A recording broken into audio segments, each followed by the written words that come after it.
नमस्कार जी। नमस्कार सर। क्या नाम है जी आपका? अजय कुमार। कहाँ के रहने वाले हैं आप? दिल्ली नजफगढ़ से। संत रामपाल जी महाराज से नाम दीक्षा आपने कब ली?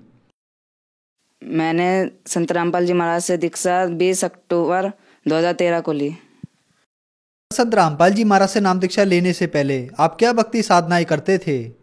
हम ब्रह्मा विष्णु महेश सबकी पूजा करते थे और इनमें से सर्वश्रेष्ठ शंकर जी को मानते थे।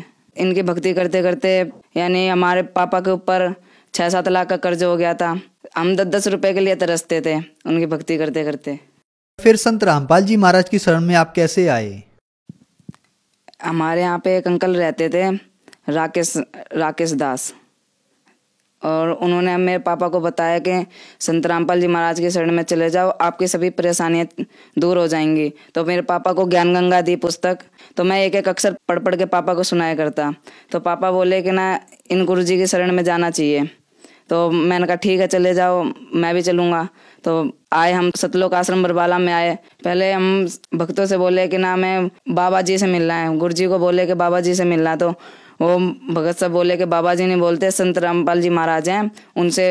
हमने कहा हाँ गलती हो गई, तो उनसे मिलना। तो पहले बोले कि नाम दीक्षा लो, जब जाके मिलो। तो हमने कहा कि हमें हमारी आर्थिक स्थिति बहुत खराब है। तो वो भगत जी बोले कि ना पहले नाम दीक्षा ले लो, संत रामपाल जी महाराज सभी परेशानियां दूर करेंगे। तो हमने नाम दीक्षा ली, मेरे पापा ने नाम दीक्षा ली 20 फरवरी 2013 को नाम दीक्षा ली। सर, आपने संत रामपाल जी महाराज से नाम दीक्षा ली, तो जिस परेशानियों के लिए आप गए थे, आप पे इतना कर्जा था, आपके पापा पे इतना कर्जा था, तो क्या वो परेशानी आपकी दूर हुई? हाँ जी, संत रामपाल जी महाराज जी के शरण में आने से हमें बहुत सारे लाभ हुए। मेरे पापा के ऊपर 6-7 लाख रुपए का कर्ज था, वो अब बिल्कुल नॉर्मल हो चुका है। हम पहले 10-10 रुपए के लिए तरसते थे। मेरे पापा ने संत रामपाल जी महाराज से दर्शन लिए और आशीर्वाद दिया संत रामपाल जी महाराज ने। तो पापा ने बताया ऐसे ऐसे परेशानी है घर में। तो संत रामपाल जी महाराज बोले कि भक्ति करते रहो और भगवान सब सही करेंगे। तो पापा घर पे आ गए। फिर धीरे धीरे भक्ति करते करते मेरे को नाम दिलाया पापा ने। 6-7 महीने हो गए मैंने नाम लिया, और फिर धीरे धीरे भक्ति करते करते मैंने और पापा ने ही नाम ले रखा था, घर पे किसी ने नाम नहीं ले रखा था, तो सब विरोध करते थे। तो मैं भक्ति करता रहता था। तो गुरु जी की दया से अब हमारी आर्थिक स्थिति बहुत सुधार आ चुका है। मेरे पापा गुटखा खाने लगे, नशा करने लगे, बीड़ी, यानी मेरे पापा 3-4 बंडल ऐसे पी जाते थे दिन के। गुटखे काफ़ी खा जाते, 50-60 रोज के खा जाते। तो गुटखा खाते खाते मेरे पापा को इस गाल में थोड़ी प्रॉब्लम हुई। प्रॉब्लम होने के बाद पापा ने जब चेकअप कराया तो डॉक्टर ने कहा कि कैंसर हो गया है। मेरे पापा से बोले डॉक्टर कि कैंसर हो गया है, अगर इसका इलाज नहीं कराया तो अब खत्म हो सकते हो। पापा ने बोला कि ना भगवान जो करेगा सही करेगा, हमारे पास इतने पैसे नहीं है। फिर संत रामपाल जी महाराज जी की शरण में जाने से मेरे पापा का कैंसर पूर्ण रूप से बिना किसी दवाई के व बिना किसी ऑपरेशन के मेरे पापा का कैंसर संत रामपाल जी महाराज जी की दया से ठीक हो गया। एक लाभ ये हुआ कि मैं दिल्ली में मुंडका में सतलोक आश्रम है संत रामपाल जी महाराज जी का, मैं वहाँ पे जा रहा था नजफगढ़ से।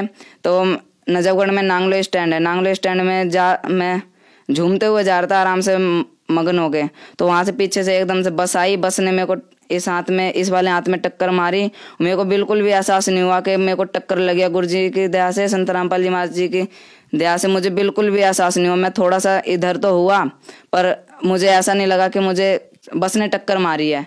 संत रामपाल जी महाराज जी ने मुझे बचाया। और एक बार मुझे काल लेने आ गया था, ज्योति निरंजन सेवा में था, सो रहा था। तो किसी भगत ने बोला कि ना रात के 2 बज रहे थे, तो कह रहे कि ना छत से कपड़े लिया। मैं कहा ठीक है, छत पे चला गया मैं कपड़े लेने। छत पे से जो भगत नीचे सो रहे थे वही भगत ऊपर सो रहे थे।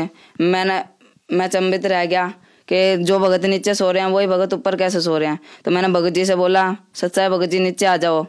तो भगत जी मेरे को धमकाने लग गया कि तेरे को मार देंगे, काट देंगे, पीट देंगे और तेरे को यहाँ से लेके जाएंगे हम तेरे को। मैं डरने लग गया। मैंने कहा भगत तो ऐसे बोलते नहीं है संत रामपाल जी महाराज जी के। तो मैंने कहा कोई नहीं, सोते रहो आप। मैं कपड़े लिए और जैसे गेट के अंदर आया, गेट बंद करने लगा तो एक मोटा सा आदमी था, काला, बहुत लंबा, यानी बहुत भयानक था। तो वो लेने आ गया, कह रहा चल तेरा टाइम पूरा हो गया। मैं रोने लग गया। मैंने कहा कौन सा टाइम, कह रहे तूने इतने तेरे को जीना था। मैंने कहा, मैं रोने लग गया। फिर मैं अपना प्रथम मंत्र जो संत रामपाल जी महाराज जी की दया से मिला था और जो सतनाम, मैं दोनों करने लग गया। जैसे प्रथम मंत्र करा तो उसने कुछ असर नहीं हुआ। मैंने सतनाम जैसे ही किया तो वैसे ही उसने हाथ छोड़ दिया और दूर भाग गया। तो मैं रो रहा था। तो मैंने अपने संत रामपाल जी महाराज जी को याद किया। मैंने कहा गुरु जी अब आप ही आके बचाओ। संत रामपाल जी महाराज तुरंत प्रकट होते हैं। संत रामपाल जी महाराज जी मुझे देखते हैं और बोलते हैं क्या हो गया बेटा। मैंने कहा गुरु जी देखना परेशान कर रहे हैं। तो गुरु जी बोलते हैं कि ना अपने पास बुलाते हैं, कह रहे रो मत यहाँ पे। अब मैं आ गया हूँ ना तो गुरु जी मैं रोना चुप हो जाता हूँ। ज्योति निरंजन के यमदूत थे जो मुझे लेने आए थे, संत रामपाल जी महाराज को देखते ही घुटने पर टिक गए और जैसे नीचे सर झुका लिया संत रामपाल जी महाराज जी को देख के। तो संत रामपाल जी महाराज जी ने बोला इसको परेशान क्यों कर रहे हो, ये कबीर परमात्मा का बच्चा है, तुम इसको परेशान क्यों कर रहे हो। तो वो बोलने लगे कि ना गुरुजी गलती हो गई, परमात्मा गलती हो गई। तो गुरुजी बोले ऐसे थोड़ी ना गलती हो जाती है। तो गुरुजी ने 2-2 थप्पड़ लगाए उन्हें और जैसे 2-2 थप्पड़ लगते गए ना वैसे वो आगे बढ़ते गए। जैसे लाइन से जैसे कोई आशीर्वाद लेता है वो चले जाते हैं।